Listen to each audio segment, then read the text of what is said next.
Evangelistic meetings, சுவிசேஷ கூட்டங்கள்லாம் முடிச்சுட்டு ஒரு நாள் போயிட்டு இருந்தாரு. போகும்பொழுது சும்மா போமாட்டாரு. ரோட்ல யார் நிக்கிறா, யார் இருக்கிறா, இவங்கலாம் பார்த்துட்டு அவங்களுக்கும் சத்தியத்தை தனிப்பட்ட முறையில சத்தியத்தை சொல்லிட்டு தான் போவார். ஒரு நாள் அவர் இப்படி போகும்பொழுது கார்ல ஒரு மின் கம்பம் சாலை ஓரத்துல, அந்த மின் கம்பத்துல ஒரு மனிதன் சாய்ந்து நின்று கொண்டிருந்தான்.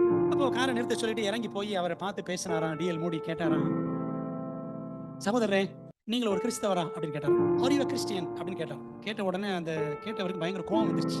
மைண்ட் யுவர் பிசினஸ், உன் வேலையை பார்த்துட்டு போ அப்படின்ட்டார்.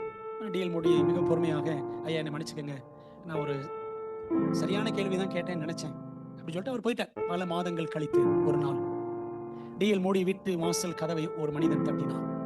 கதவு திறந்து பார்த்தார். மைண்ட் யுவர் பிசினஸ், உன் வேலையை பாருன்னு சொன்னானே அதே மனிதன் அங்கே டிஎல் மூடிக்கு முன்பாக நின்று கொண்டிருந்தான். சொன்னானா, ஐயா மூடி அவர்களே, அன்னைக்கு நீங்க என்னை பார்த்து நீ கிறிஸ்தவனான்னு கேட்டுட்டு போனீங்க.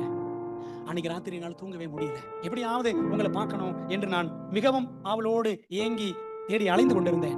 அப்ப அவன் கேட்டானா, உண்மையிலே நான் கிறிஸ்தவனாக வேண்டும் என்று விரும்புகிறேன், நான் என்ன செய்யணும்? அந்த ராத்திரியில டிஎல் மூடி அந்த நபருக்கு ஆண்டவரை குறித்து, இயேசுவை குறித்து எல்லாம் சொல்லிக் கொடுத்து அந்த நபர் அன்று இரவு இயேசுவை ஏற்றுக்கொண்டாராம். ஒரு நாளைக்கு ஒருத்தருக்காவது இயேசுவை பற்றி சொல்லாவிட்டால் இந்த மனுஷன் மூடிக்கு நிம்மதியே இருக்காது, தூக்கமே வராதவருக்கு. 130 வருஷங்கள் முன்பாக வாழ்ந்த டிஎல் மூடிக்கு அந்த வேகம், அந்த தாகம், அந்த ஊழிய மோகம் எல்லாம் இருந்திருக்கும் என்று சொன்னால், ஆத்துமாக்கள் மீது தாகம் நமக்கு எவ்வளவாக இருக்க வேண்டும் என்பதை சற்று யோசித்து பாருங்கள்.